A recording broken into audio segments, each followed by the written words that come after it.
Olá, sejam muito bem-vindos e bem-vindas de volta a mais um episódio do podcast O Quilombo Literário. E vamos dar continuidade à leitura do livro Canção para Ninar, Menino Grande, da autora Conceição Evaristo, um livro brasileiro. Vamos lá. Dalva Amorato entrou na vida de Fio Jasmin pelas vias do esquecimento, na cidade de Águas Infindas, em uma das viagens do moço, quando uma chuva de dias e dias desabou no caminho. Quantas foram as águas que várias ribanceiras caíram sobre a linha férrea, obrigando o trem a parar.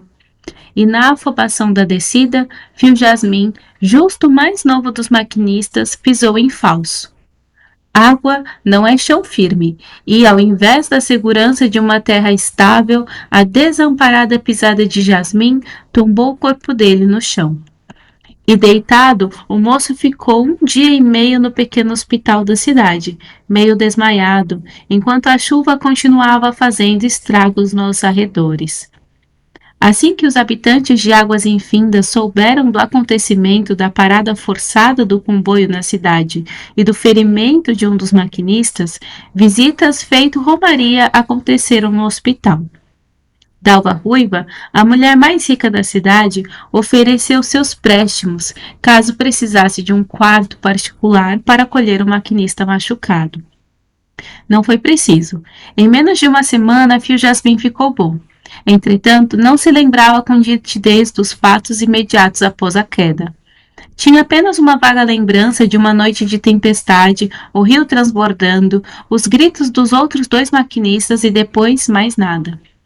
O que ocorreu após parece que as águas tinham levado também, pois tudo se diluiu na mente de Jasmin.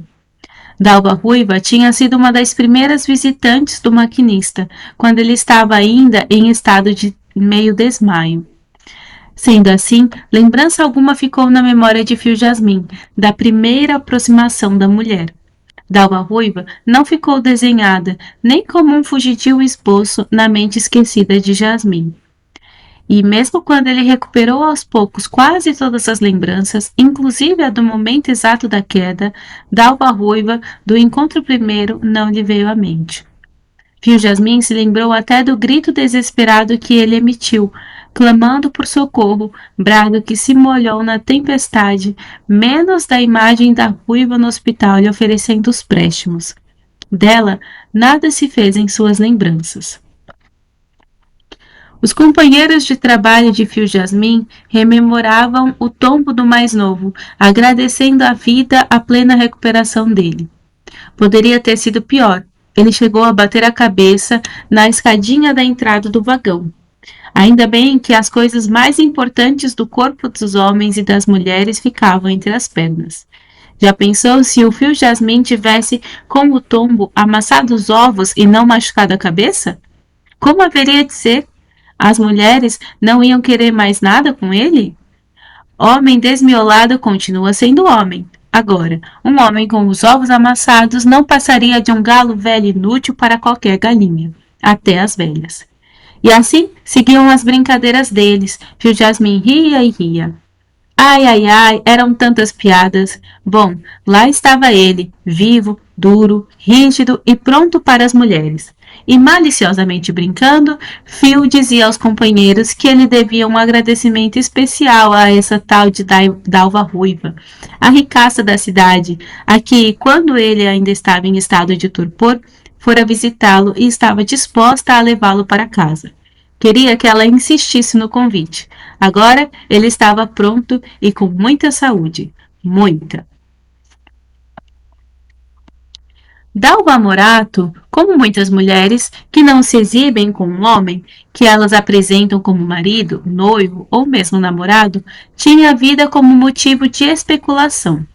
Sobre ela inventavam-se tantas ficções que ninguém conseguia saber exatamente qual enredo seria o verdadeiro em relação à vida dela. Exposta a julgamentos alheios de homens e de mulheres, Dalva Ruiva seguia sem prestar atenção no que diziam sobre ela. Contavam que ela era separada do marido, que lhe dava uma boa pensão. Outro enredo informava que ela era viúva de um empresário rico. Havia também um diz-que-diz de algumas testemunhas que juravam que já tinham visto a ruiva sair de uma casa de alta prostituição.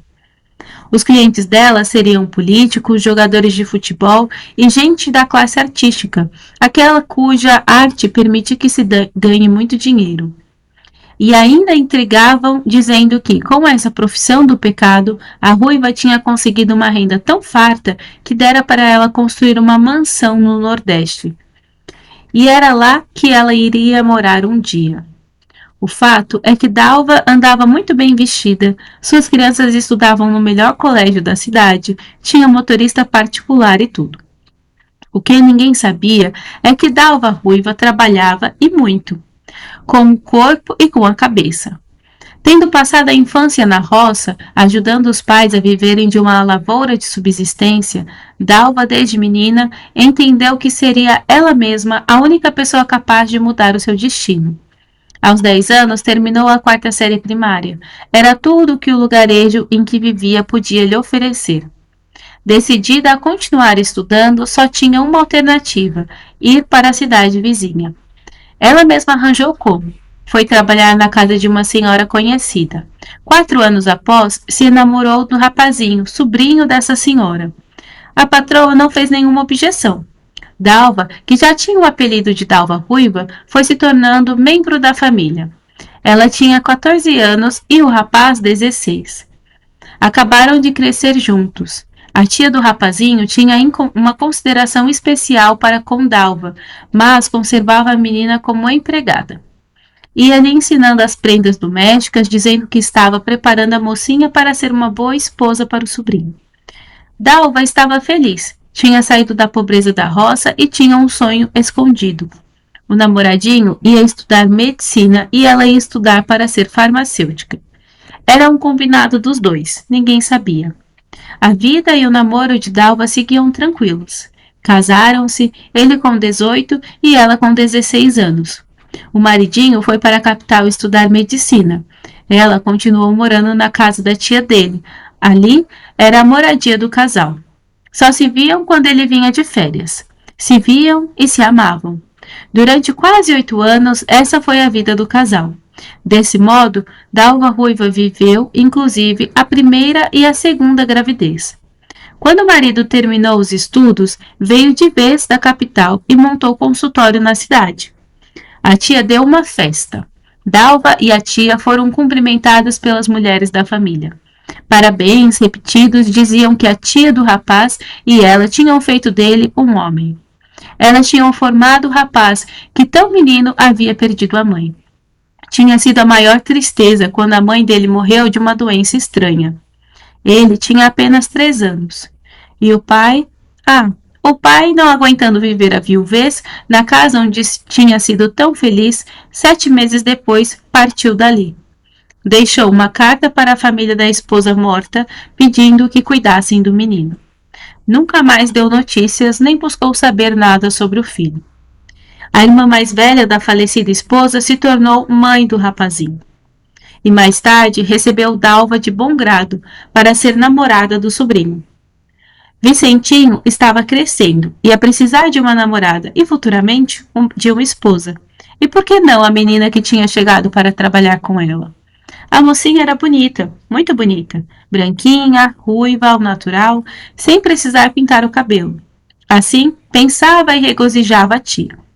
Tinha vindo da roça, tinha bons costumes e seria fácil fazer dela uma boa esposa. Dalva não alcançou de imediato o sentido da fala das mulheres, principalmente das mais velhas. De noite, enquanto o jovem marido médico estava na sala conversando com as autoridades local, Dalva amamentava o segundo filho e preparava as crianças para dormir.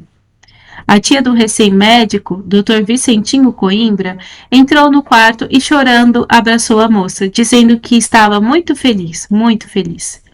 Apesar de o sobrinho ter perdido a mãe, com 3 anos somente, ela conseguira fazer dele um homem. E Dalva, a jovem esposa, cumpridora dos deveres conjugais, tinha um papel fundamental na vida do rapaz. Ela e Dalva mereciam todos os cumprimentos. Tinham feito o que a mãe dele faria para o filho se tornar médico. Ela, a tia, estava muito feliz. Ele estava muito feliz. A família estava muito feliz. Dalva se assustou. Só ela estava se sentindo profundamente infeliz. Só Dalva Morato estava se sentindo profundamente infeliz. O nome do marido como médico ia ganhando respeito e popularidade na cidade e nos arredores. Um médico de uma cidade vizinha, já experiente, bastante conhecido, propôs ao Dr. Vicente Coimbra abrirem uma clínica. Vicentinho aceitou e passou a atender na cidade vizinha 2 vezes por semana. Não conseguindo e não se esforçando muitas vezes em voltar para casa, Dalva e as crianças passavam a noite sem a companhia dele. Nunca mais se falou nos estudos que Dalva gostaria de fazer. Tinha sido um combinado entre os dois. Uma única vez que Dalva buscou o assunto e colocou o desejo em cena, Vicentinho argumentou que seria caro para ela estudar. Ele ainda não dispunha de recursos em folga para tal empreitada. Afinal, o trabalho dele tinha uma remuneração segura todo mês, mas era só o dinheiro dele que entrava em casa. Mesmo assim, estava sendo possível, nos últimos tempos, ele destinar um dinheiro para que ela enviasse a família dela, na roça. E se ela fizesse o curso de farmácia, não serviria para nada. Ele não ia querer a esposa dele trabalhando. O homem da casa era ele, só ele trabalharia para o sustento da família. E finalizando o assunto, acrescentou outra dificuldade: as crianças. Quem ficaria com as crianças para ela estudar? Quem dirigiria a casa? E assim foi a vida de Dalva Morato durante anos. Antes dos 30 anos, ela já se sentia uma mulher cansada, com 2 filhos e com um sonho adormecido, querendo estudar farmácia. Um dia, Dalva resolveu pôr um ponto final no cansaço. Não foi algo decidido repentinamente. Havia anos que, na solidão das noites, sem Vicentinho e na azáfama dos dias, ela vinha amadurecendo um pensamento. Estava cansada de viver em eterna obediência. Desde os 14 anos, a patroa, que embora sendo tia de Vicentinho, nunca lhe havia permitido qualquer autonomia. A vida dela tinha se resumido em cuidar das crianças e da casa, e em enviar ajuda à família que tinha ficado na roça, enquanto sufocava desejos de seu corpo, assim como abafava o seu sonho de estudar farmácia. Toda essa situação Dalva vinha mastigando lentamente, como um alimento venenoso e que a pessoa luta para não engolir. Uma noite, bastou um telefonema de Vicentinho dizendo que dormiria na clínica em São Domingos. Não viria para casa, pois no outro dia, cedo, ele teria uma cliente para atender. Dalva nada argumentou, nada perguntou. Não lhe interessava mais se Vicentinho chegaria um dia em casa. Ela já não esperaria mais por ele. Essa noite foi crucial na vida de Dalva Morato. Foram horas limites de um tempo divisório entre o antes e o depois na vida dela. E, após o telefonema, Dalva Ruiva começou a arrumação das malas dela e das crianças. Ia embora. Ia partir. Antes, bateu na porta do quarto da sua ex-patroa e tia de seu ex-marido. Tão convicta estava em sua decisão que já considerava o marido como ex. Anunciando que cedo, cedinho, iria embora com as crianças. E assim fez. De manhã, no exato momento em que a natureza vira dia, com o sol explodindo à madrugada, Dalva Ruiva tomou novamente a condução de sua vida. A primeira vez foi quando ela não tinha 11 anos completos e decidiu ir para a cidade, porque queria continuar estudando. E agora, 20 anos depois, ela repetia o mesmo gesto de coragem, não mais sozinha, e sim com 2 crianças, seus filhos. Dalva Morato não estava sozinho, mas estava tão só quanto antes. Quando o marido tomou conhecimento do acontecido por meio de uma fala estrangulada de choro de sua tia, não demonstrou surpresa alguma. Foi como se ele já esperasse. Pediu à tia que tivesse calma e não anunciasse para ninguém. Era preciso evitar o escândalo. Nada que pudesse enlamear o nome dele poderia ser dito. Queria salvar a sua carreira.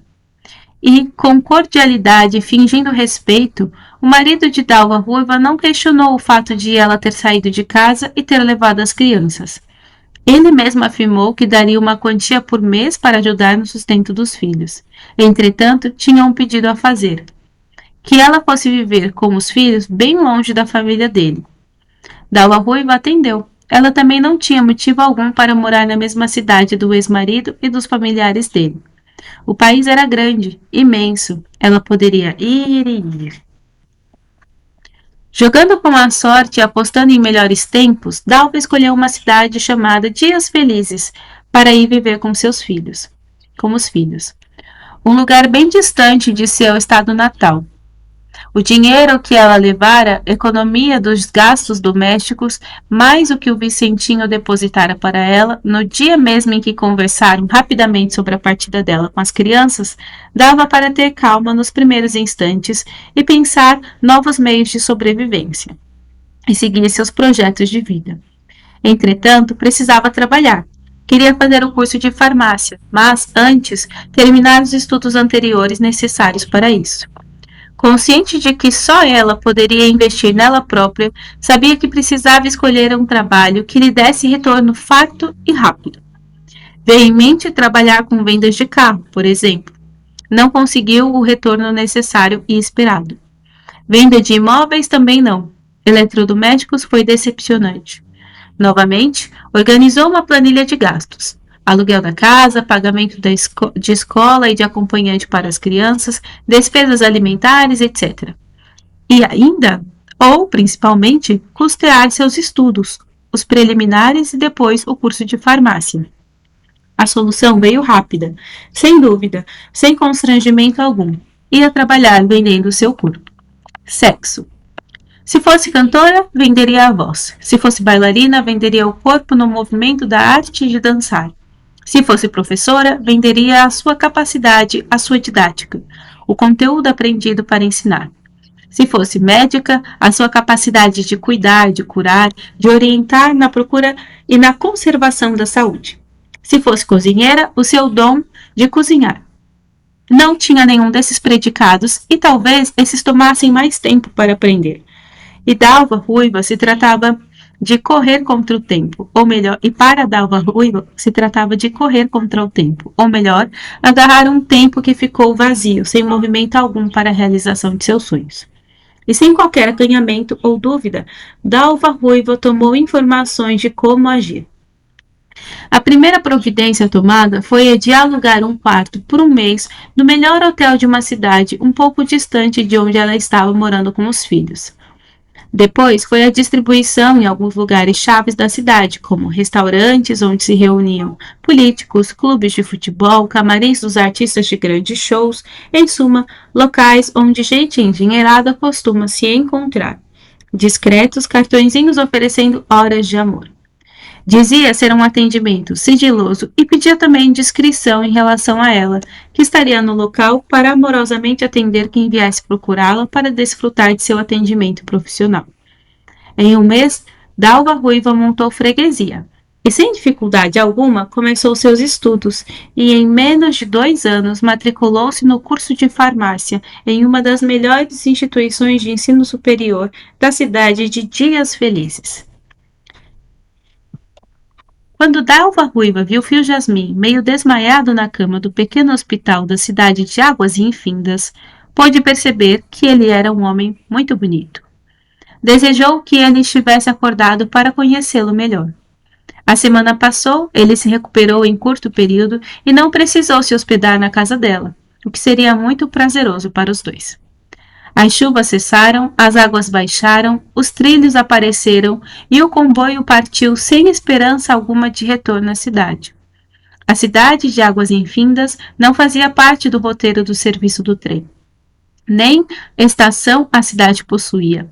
Improvável seria um novo encontro dos dois. Entretanto, os caminhos deles se cruzariam novamente. Dalva Ruiva, tendo terminado o curso de farmácia, logo conseguiu trabalho no ramo. Trabalhava como representante de um laboratório. E, em algumas cidades, dava plantão nas farmácias locais em dias pré-determinados.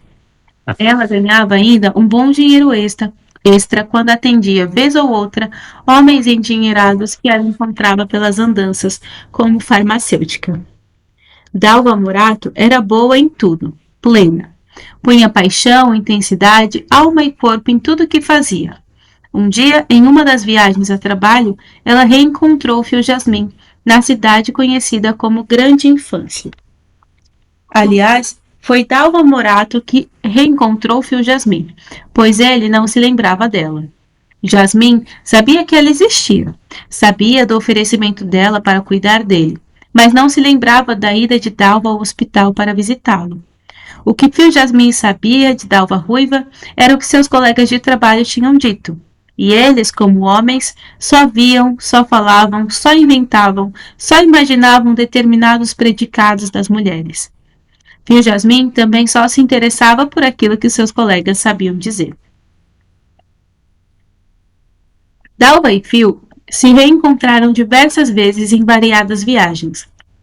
Durante anos de trabalho dele e dela, os dois se permitiam renovar prazeres ao longo do tempo.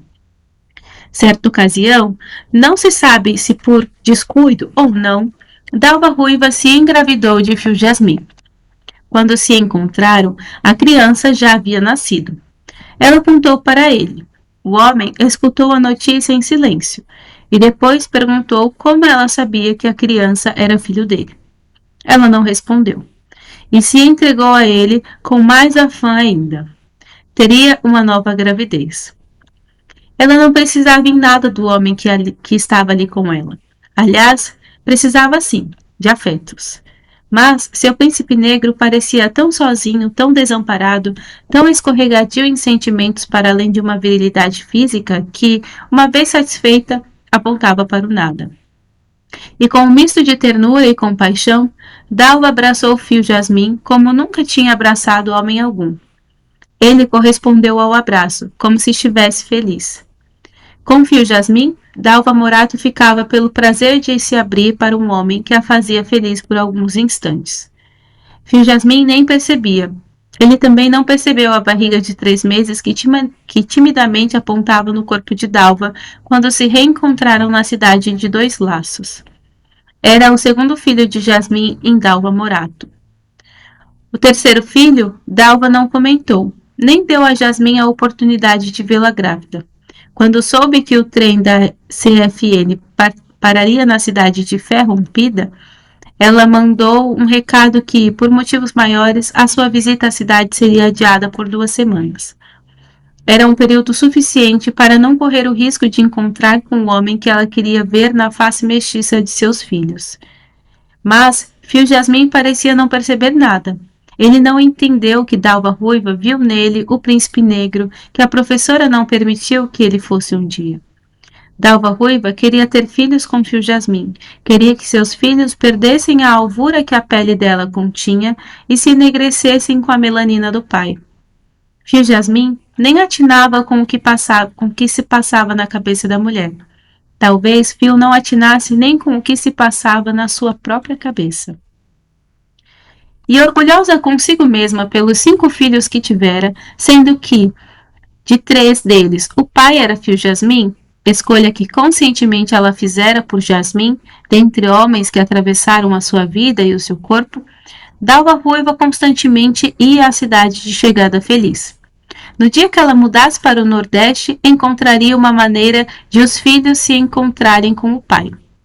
Lá, ela, tão discreta em relação à sua vida íntima, dizia sem rodeios que seus 3 meninos eram filhos de Jasmin. Quem olhasse, mesmo sem prestar atenção, via 3 crianças de tom de pele bem alva, com cabelos tom de fogo, como os da mãe, mas encaracolados e crespos, denunciando uma mestiçagem negra no corpo delas, confirmada pelos traços faciais de profunda semelhança com o marido de Pérola Maria. Sem dúvida alguma. E aqui acaba esta parte. Então, essa parte começa falando que Dalva Ruiva entrou na vida do Fio Jasmin de forma esquecida, né, pelas vias do esquecimento. E isso está ligado justamente porque ela entrou na vida dele no momento em que ele não lembrou que ela entrou na vida dele, porque ele tinha sofrido um acidente, bateu com a cabeça quando o comboio parou na estação. Estava tendo muita chuva, deslizamentos de terra e etc. E quando ele sai do comboio, ele pisa em falso e cai e bate com a cabeça. Por pouco ele não bate com a cabeça é, mesmo no degrau, né, do comboio, que é de ferro, seria muito mais perigoso, digamos assim. Ele fica desacordado, vai para o hospital e tal, e ela é a mulher mais rica da cidade, se oferece para levá-lo para casa, para que ele possa se recuperar em casa e tal, mas não é preciso, logo ele se recupera. Então, ela entra na vida dele, ela lembra do momento em que ela entrou na vida dele, mas ele não. Por isso que é dito que ela entra na vida dele pelas vias do esquecimento. Ou seja, já entra sendo esquecida. É, Depois, é muito interessante nós repararmos que, apesar de a história focalizar o Fio Jasmine e focalizar que ele é o namorador, né, o pegador, o que fica com várias mulheres, não se compromete com nenhuma, enfim, até porque ele já é comprometido com uma, que é a Pérola Maria, enfim. Apesar de, digamos assim, nós acompanharmos a trajetória dele, em cada capítulo nós temos um olhar, digamos assim, uma narrativa também voltada a nos contar a história dessas mulheres. Porque no fim do livro nós vamos entender isso melhor. São essas mulheres também que estão ajudando a contar a história, porque elas não estão contando em primeira pessoa, mas a narradora foi colhendo com essas mulheres as versões delas da história.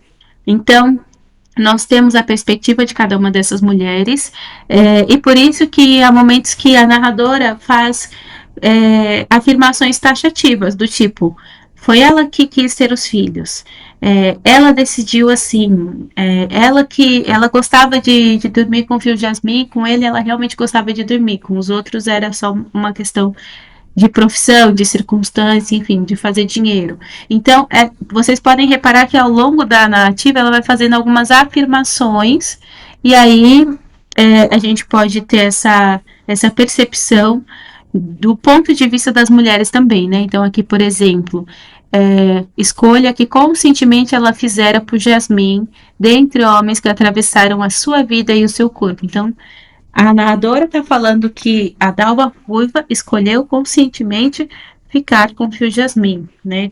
Que deixar que ele atravessasse a sua vida e atravessasse o seu corpo, no que é um eufemismo para fazer sexo com ela, né? Enfim, então o fato é que ele teve, ou melhor, ela teve 3 filhos dele, já tinha 2 daquele seu ex-marido, que foi então o Vicentino, né, o que se tornou o Dr. Vicente Coimbra, que digamos assim, a abandonou, né, porque a narrativa vai contando que ele não voltava para casa, que ele já não ligava para ela, etc, enfim, e que ele também não cumpriu com o combinado, que ela queria ser farmacêutica, então ela sustentou, digamos assim, aquele relacionamento e teve os filhos, né? E cuidou dos filhos até o ponto em que ele se tornou médico. E depois que ele atingiu o objetivo dele, ele não cumpriu com a palavra dele, né? E com o combinado deles dois, para que ela pudesse atingir o objetivo dela, que era ser farmacêutica. Então ela, em um rompante, pela segunda vez, faz aquilo que ela fez quando ela era uma menina de 11 anos, que foi sair da casa dos pais para ir fazer dinheiro e melhorar de vida. E aí ir atrás dos sonhos dela, né? E aí, num segundo momento, aos 30 anos, ela vai novamente fazer o mesmo movimento para realizar o sonho dela de ser farmacêutica, enfim, de estudar. E ela escolhe a via que, para ela, naquele momento, era possível para ela. Não podia ser professora, porque não tinha conhecimento para isso, não tinha didática para isso, etc. Não tinha nada para ensinar. Não podia ser vendedora de automóveis, porque não tinha habilidade para isso, nem de imóveis, porque também não tinha habilidades para isso. Enfim, ela foi, digamos assim, eliminando as opções e chegou à conclusão de que o que ela podia fazer era ser prostituta. Então, foi isso que ela fez para conseguir juntar dinheiro e tanto sustentar os filhos, sustentar a vida, a casa, enfim, mas também para juntar dinheiro para sua faculdade. Bem, eu vou terminar por aqui, já já eu subo o próximo episódio. Beijinhos e tchau, tchau.